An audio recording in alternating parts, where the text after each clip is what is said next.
নমস্কার। আরও একটা দুর্ঘটনা ঘটে গেল আমাদের সমাজে। একটা বললে ভুল হবে, দিনের পর দিন ঘটনাগুলো বেড়েই চলছে। আগেও ঘটেছিল, এখনও ঘটছে, ভবিষ্যতেও যে খুব অদূর ভবিষ্যতে যে এই ঘটনাগুলো ঘটা একেবারেই বন্ধ হয়ে যাবে তারও কোনো গ্যারান্টি নেই।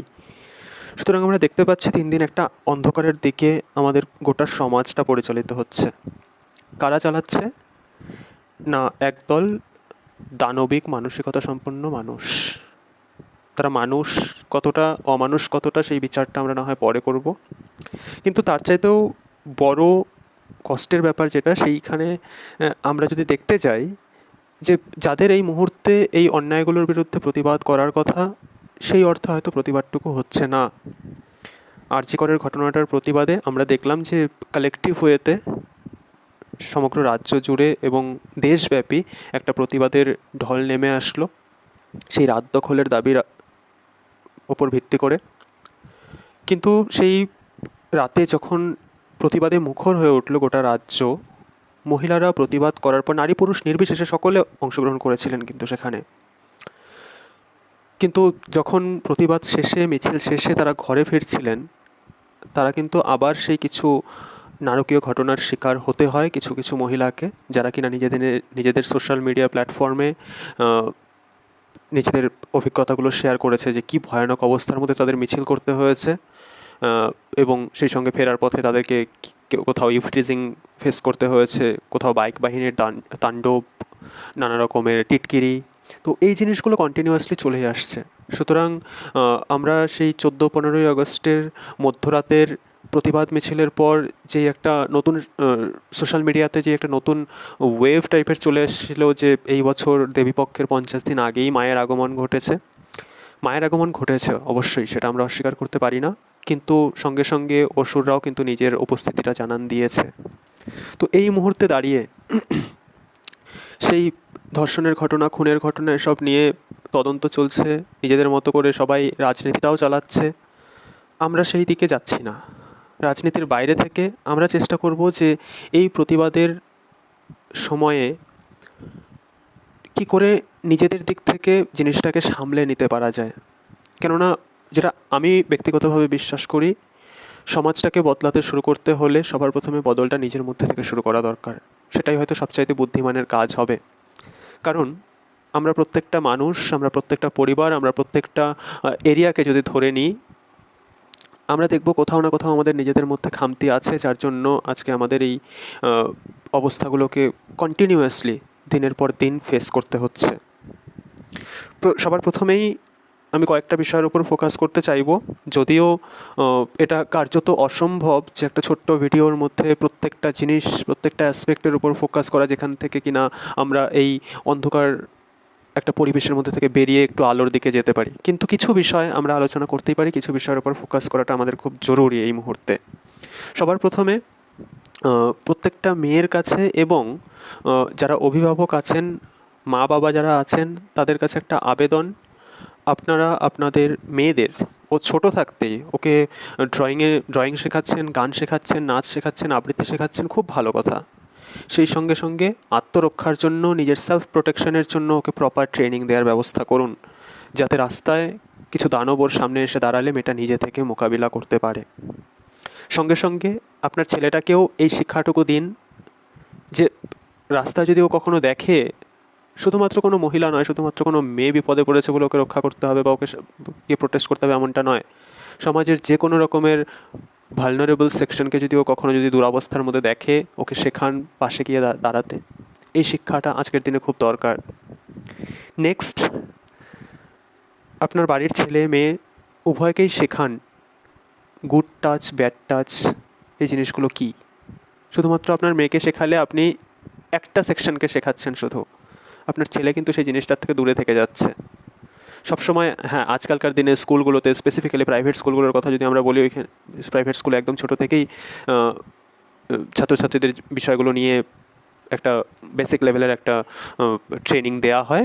কিন্তু সবার পক্ষে তো সম্ভব হয় না প্রাইভেট স্কুলে নিজের ছেলেমেয়েদের পাঠানো। তো এইটা আপনারা নিজেরা দায়িত্ব নিয়ে, ইনফ্যাক্ট বাড়িতে যারা দাদা বা দিদি আছেন তারাও দায়িত্ব নিয়ে নিজের ছোটো ভাই বোনদের সঙ্গে কথা বলে তাদেরকে বুঝিয়ে এই জিনিসটা আপনারা ওদেরকে শেখাতে পারেন। সেই সঙ্গে সঙ্গে আরেকটা খুব সিরিয়াস ম্যাটারের উপর আমি ফোকাস করতে চাই। স্পেসিফিক্যালি ছেলেদের ক্ষেত্রে এই কথাটি প্রযোজ্য হবে। যখনই আমরা বাড়ির ছেলেদের স্কুলে পাঠাচ্ছি, তারা যখনই মোটামুটি 5 বা 6 স্ট্যান্ডার্ডের দিকে চলে যাচ্ছে, হাই স্কুলের কথা আমি বলছি, ধীরে ধীরে একটা টেন্ডেন্সি স্টার্ট হয়ে যায় যে বাচ্চারা তখন স্কুলেই ডিউরিং দ্য ক্লাস আওয়ার ওরা একটা ম্যাক্সিমাম দিনের একটা ম্যাক্সিমাম টাইম নিজেদের বন্ধুবান্ধবদের সঙ্গে থাকছে, তাদের সঙ্গে ইন্টারাক্ট করছে, যে সময়টা বাড়ির মানুষের পক্ষে অসম্ভব হয়ে যায় যে ওই সময়টা ছেলেকে বা মেয়েকে কন্ট্রোল করা। তো এই ক্ষেত্রে কি হয়, বন্ধু মহলে যখন ছেলেটা ধীরে ধীরে বড় হচ্ছে, এক বন্ধুর পরিচয় আরেক বন্ধুর কাছে সেই বন্ধুর নামে যতটা না বেশি হয়, তার চাইতেও তার পরিচয়টা বেশি হয় বন্ধুর বাবার নামে। এবং জিনিসটা এভাবে শুরু তো হচ্ছে, একটা নর্মাল প্র্যাকটিস হয়ে যায়, তারপর সেখান থেকে দাঁড়িয়ে ছেলেটা যখন আরও একটু বড় হচ্ছে, সেই জিনিসটা কিন্তু শুধু বাবাতে থেমে থাকে না, তাদের কথাবার্তায় বাবার পরে মা, দিদি, বোন এই লেভেল পর্যন্ত চলে যায়। যারা ভিডিওটা দেখছেন, যারা আমার কথাগুলো শুনছেন, আমি আশা করি আপনারা বুঝতে পারছেন আমি কোন দিকটার প্রতি ইঙ্গিত করতে চাইছি।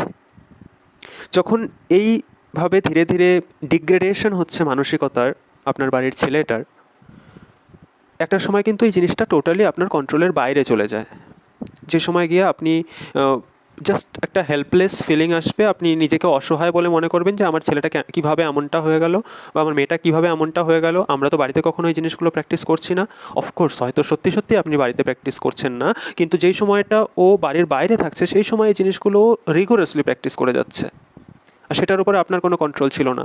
এই জন্য আপনি যতটুকু সময় পাচ্ছেন গোটা দিনটার মধ্যে, সেটা বাবা হিসেবে হোক, মা হিসেবে হোক, বড় দাদা দিদি হিসেবে হোক, বা যে কোনো রোল যখন একটা প্লে করছেন আপনি একটা ছোট বাচ্চার সামনে, আপনার এই দায়িত্বটুকু নিয়ে ওকে এই জিনিসটা শেখানো উচিত যে যখন তুমি তোমার বন্ধুদের সঙ্গে মিশছো বা যখন তুমি বন্ধু সম কারোর সঙ্গে মিশছো, তোমাকে সেই বন্ধুকে বন্ধুর মতো করে রেসপেক্ট দেওয়া দরকার। মাঝখানে তোমাকে থার্ড পার্সন কাউকে টেনে আনার দরকার নেই। বন্ধুর পরিচয় তোমার কাছে শুধু বন্ধুর নামেই থাকা উচিত।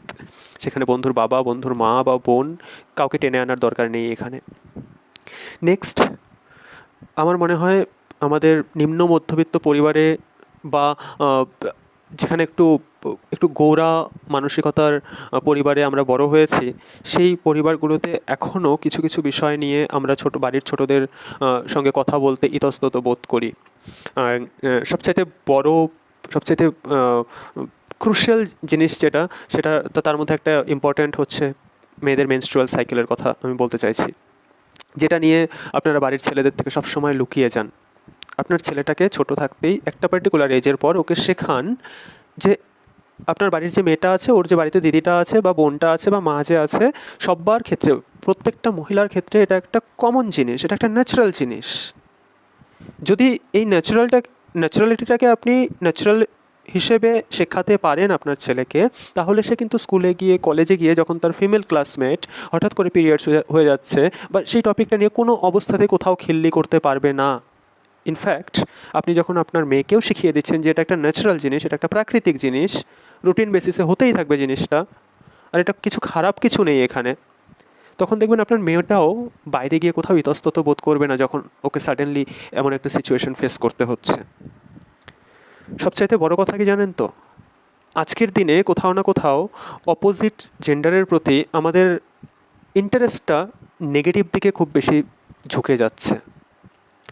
আর এর একটা ফলাফল হিসেবে আমরা দেখতে পাচ্ছি প্রত্যেকটা সম্পর্কের মধ্যে একটা জোন অফ আনকমফোর্টেবিলিটি ক্রিয়েট হয়ে যাচ্ছে, যে আমরা বিভিন্ন রকম সম্পর্কের মধ্যে আছি, সেটা ভাই বোনের সম্পর্ক হোক, মা বাবার সম্পর্ক হোক, মা ছেলের সম্পর্ক হোক, বাবা ছেলের সম্পর্ক হোক, কিংবা নিজের পার্টনারের সঙ্গেও যখন আমরা ডিল করছি, তখন কিন্তু দেখা যাচ্ছে যে কোথাও না কোথাও একটা আনকমফোর্টেবিলিটি, যে আমি আমার কমফোর্ট জোনটা এখানে পাচ্ছি না। কেন পাচ্ছি না? কারণ আমি কারোর সঙ্গে কিছু একটা কথা বলতে যাচ্ছি, কারোর সঙ্গে একটু নিজের ফিল করতে চাইছি, সেই জায়গাটাতে আমার ইনসিকিউরড ফিল হচ্ছে। স্পেসিফিক্যালি যখন এই রিলেশনশিপটা হচ্ছে অপোজিট জেন্ডারের সঙ্গে। এই মোমেন্টে দাঁড়িয়ে এখন পরিবেশটা এমন হয়ে গেছে, সমাজটা এমন হয়ে গেছে যে কোথাও গিয়ে মনে হচ্ছে যে সব ছেলেরাই হয়তো ধর্ষক, সব ছেলেরাই হয়তো মেয়েদের দিকে সেই নজরটা নিয়েই দেখছে। অন্যদিকে আপনি আপনার বাড়ির মেয়েটাকেও বলে দিচ্ছেন যে এরকম ছেলে বন্ধুদের থেকে দূরে থাকবি বা কোনো ছেলের সঙ্গে কথা বলার দরকার নেই, কিন্তু ঠিক আছে, আপনি আপনার নিজের মতো করে প্রোটেকশন দিচ্ছেন তাকে, কিন্তু সমাজে যখন তাকে বাইরে পাঠাচ্ছেন আপনি, সেটা কোনো কোচিং সেন্টারে পড়তে হোক বা স্কুলে যখন পাঠাচ্ছেন বা কলেজে যখন পাঠাচ্ছেন, যেটা কিনা বেসিক্যালি একটা কোয়েড ইনস্টিটিউশন, সেখানে কি সম্ভব অ্যাকচুয়ালি যে এরকমভাবে একটা সেকশনকে আপনি পুরো একটা সেকশন থেকে দূরে করে দিচ্ছেন আর ওরা সেভাবেই থাকবে? কোথাও না কোথাও কি ওদের মধ্যে একটা কৌতূহল জাগবে না যে কেন আমাকে বাড়ি থেকে বারবার মানা করছে? ও, আর আমি যখন জিজ্ঞেস করছি আমার বাবাকে আমার মাকে, তখন তারা জাস্ট রাগ দেখিয়ে করছে যে যেভাবে আমরা বলছি সেভাবেই তোকে চলতে হবে, তার বাইরে অন্য কোনো কোশ্চেন করতে হবে না। আমরা অ্যাকচুয়ালি এই প্রশ্নগুলোর থেকে যখন দূরে সরিয়ে নিচ্ছি নিজেদের, আলটিমেটলি কিন্তু আমরা আমাদের নিজেদের দায়িত্ব থেকে সরে যাচ্ছি। তার চাইতে বরং একটা সহজ কাজ আমাদের করা উচিত। বাড়ির ছোট ছেলেটাকে, বাড়ির ছোট মেয়েটাকে শেখানো উচিত যে যখন তুমি তোমার ফ্রেন্ড সার্কেলের সঙ্গে ডিল করছো বা তুমি অন্য কোথাও যে কোনো জায়গায় যখন যাচ্ছ, সেখানে যখন কারোর সঙ্গে ডিল করছো, স্পেসিফিক্যালি যখন অপোজিট জেন্ডারের সঙ্গে ডিল করতে হচ্ছে তোমাকে, তখন তোমার বডি ল্যাঙ্গুয়েজটা ঠিক কোন পর্যায়ে থাকা উচিত, তখন তোমাকে কিভাবে কথা বলা উচিত, তোমার বডি পশ্চার কী হওয়া উচিত, তুমি কিভাবে বসছো, তুমি কিভাবে একটা মানুষের দিকে তাকিয়ে আছো, সব কিছু ম্যাটার করে। কেননা আলটিমেটলি তোমার বডি ল্যাঙ্গুয়েজটা অপোজিটের মানুষটাকে কিন্তু একটা কমফোর্টেবিলিটি প্রোভাইড করতে পারে।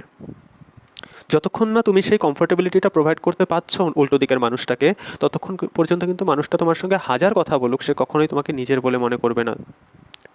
আর যতক্ষণ পর্যন্ত না এই কমফোর্টেবিলিটিটা আসছে, তখন না তো একটা ছেলে না তো একটা মেয়ে সেখানে সিকিওর ফিল করতে পারে। আজকালকার সম্পর্কগুলোতে শুধুমাত্র এই ইনসিকিউরিটিটাই খুব বেশি করে কাজ করছে।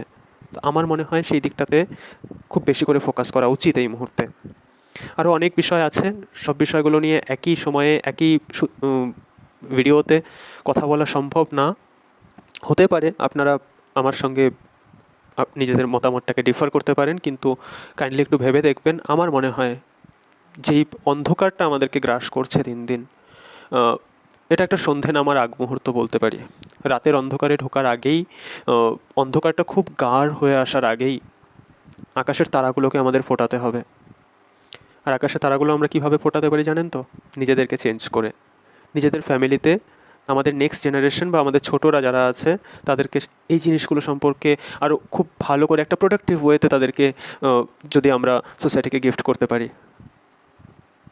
একটা কালেকটিভ ওয়েতে আমাদেরকে এগিয়ে যেতে হবে। কেউ কাউকে ছেড়ে আমরা বাঁচতে পারি না সমাজে। এই সমাজে ছেলেদেরকেও যতটা দরকার, মেয়েদেরকেও ততটা দরকার। আর আমরা হয়তো ভুলে যাচ্ছি ট্রান্সজেন্ডার পিপলদের কথা, তাদেরকেও আমাদেরকে একসঙ্গে নিয়ে চলতে হবে। অনেক কিছু বলার আছে, সুযোগ থাকলে পরে আবার কখনো কথা হবে। সবাই ভালো থাকবেন, প্রত্যেকে নিজের নিরাপত্তাটাকে সুনিশ্চিত করুন আজকের দিনের এই পৃথিবীতে। সঙ্গে কেউ যদি বিপদে থাকে তার পাশে কেউ দাঁড়াতে চেষ্টা করুন। এই একটাই হয়তো রাস্তা আছে এখন আমাদের নিজেদের রক্ষা করার। ভালো থাকবেন সবাই, ভেবে দেখবেন কথাগুলো একবার।